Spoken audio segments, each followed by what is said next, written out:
Hey, what's up everybody, BDF 44 coming at you with another video. Alright, so yeah man, hope everybody's having a good day. As I said earlier, man, I got some things I want to talk about as I always do. I saw something online that was rather disturbing. It was a lady who was in the Bronx in New York, and some assailant came up behind her, put a belt around her neck, drug her to the ground, and then proceeded to R-word her.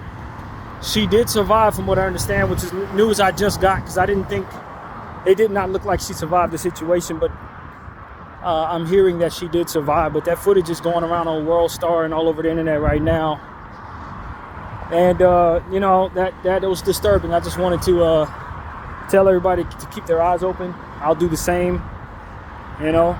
It's one of the reasons why I have my phone recording a lot of the time when I'm walking the streets, because you never know what's going on around you, but it's good to already be rolling when it happens, if it happens. And it could be a deterrent as well to keep people from messing with you. And they know you got that camera on when you walk past them. It make them think twice about it, whether or not they want to do whatever they want to do, depending on how sane and civil they may actually be. But you know, it's one of them situations where I see that, and then I listen to the mayor of New York talk about pro-Palestinian protesters and how much of a tyrant they are. You know, maybe that sounds like low-hanging fruit to you, since obviously there's very little anyone can do about incidences like that. But it just goes to show the contrast of the priorities, man. You got real stuff going on in your streets, and you're trying to stop people who are protesting genocide. Focus on your own situation. And that's what I got to say to all the politicians that are in this country, and anybody this would apply to. We also focus on what peaceful protesters are doing, trying so hard to keep them from disturbing your peace, that you will let other things that really need your attention, like stopping crazy assailants and keeping killers from re-entering our midst after serving for the IDF, you know, stuff that actually matters. Yeah, instead of being focused on those things, they want to sit up here and try to vilify people that they know good and hell well are peaceful. But because it doesn't fit their narrative to call them peaceful, they treat them and label them terrorists to keep from having to tell the truth about what these people are upset about and why they're out there in the first place. It's frustrating, but it's understood that these people are going to have to answer to something higher than themselves, a higher power than themselves, and that day on the calendar is coming for them. It's coming. And it's going to be a good day. I was reading something that Hillary Clinton had put out there, saying that a lot of pro-Palestine protesters don't know the history of the Middle East and have been fed propaganda. The only propaganda we've been fed is the crap you want us to watch. That's the stuff that you want us to believe, but it's actually stuff. Crap, garbage, hogwash, lies, smearing of people's actual character, making them out to be terrorists so you can terrorize them with our support. People like Hillary Clinton are the terrorists. And it's taken a long time for me to come to understand that. And no, I'm not bipartisan. I'm not, what's the word? Partisan steered. I don't particularly believe in any of the parties of this country, because they all are under the same Israeli umbrella. And they will fight tooth and nail to keep what they have in place structured the way they want it to, and will kill, murder, maim, and R-word anybody that they feel the need to keep their lies believed. And quite honestly, I want all of them believed, for lack of a worse way of putting it. I think this world is a heck of a lot better if they exited right away. And I think there are about 1.5 million, 2 million people in this country who feel the exact same way after watching what I just got through watching over the last 214, 15, somewhere in the teens, days of genocide.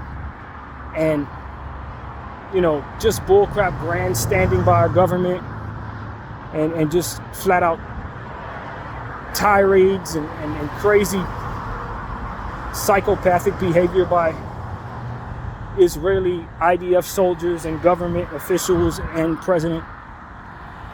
These people are horrible human beings, and our government is right in that category with them. Horrible human beings, and that is more than proven at this point.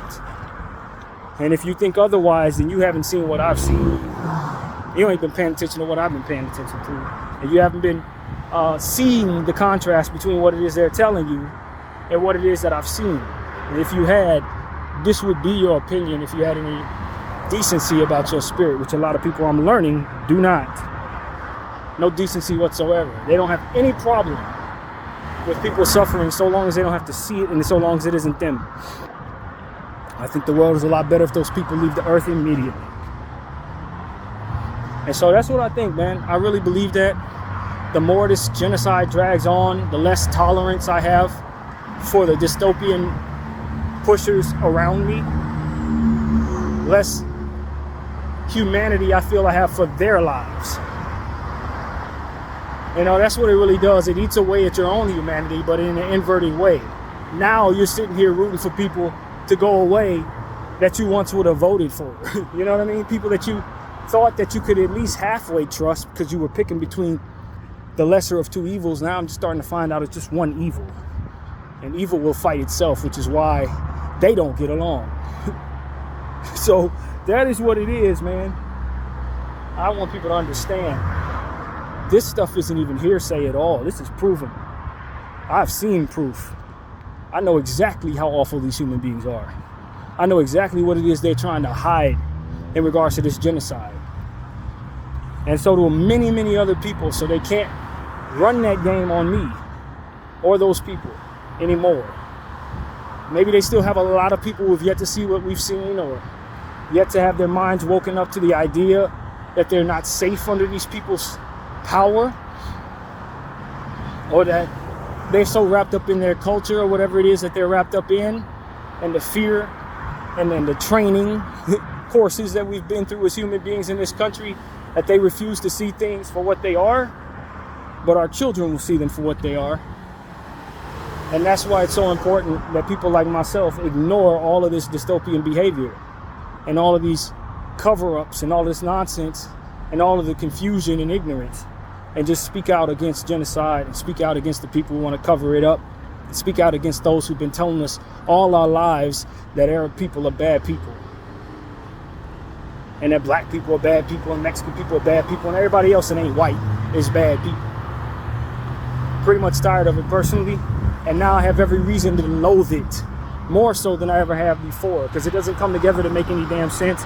It doesn't come together to make us a safer place. It doesn't come together to do anything for anybody, really, but Israel. Literally Israel. That's the only people who actually benefit from all of this. Everybody else, just pieces on the chessboard. And quite honestly, I'm sick of it. I'm sick of it. I'm sick of my life. And I see it this way too, being robbed by these people. Whatever the world would be if they weren't in control and weren't enacting their evil on it, I'm sure it would be a lot better than what it is right here.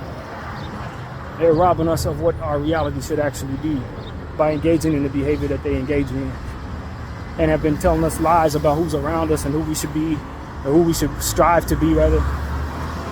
And all these different things, chasing this, chasing that, they're robbing us of the reality that we deserve by way of the evil in their hearts and their compromised intentions.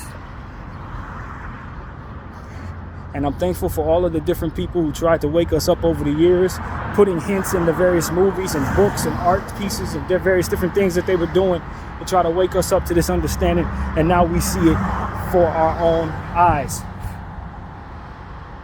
Your Matrixes and Hunger Games and Demolition Man and all these different movies that hinted around at what it is that we're seeing right now. Books like 1984 hinting around at what it is we're seeing right now. So I'm thankful for those people, and I want to encourage all artists who see the world the way that it should be seen and are having visions about what the world should be tomorrow. Go forward with your intentions. Show us what you see. Don't let these people suppress you or influence you away from waking people up. Because waking people up is exactly what is most appreciated when all of this is said and done. It's that people are awake and are learning to think for themselves, fight for what matters, appreciate the idea of humanity, engage in humanitarian behavior, and moving on from liars that are still telling the story about what it is that's going on around us. People who are still in place and believed by the masses. It's time for those people to be shown for who they are and then suffer the consequences that come with doing what it is they do. It is time. This is one of the last years where the masses are going to believe Western media. It's one of the last years for that.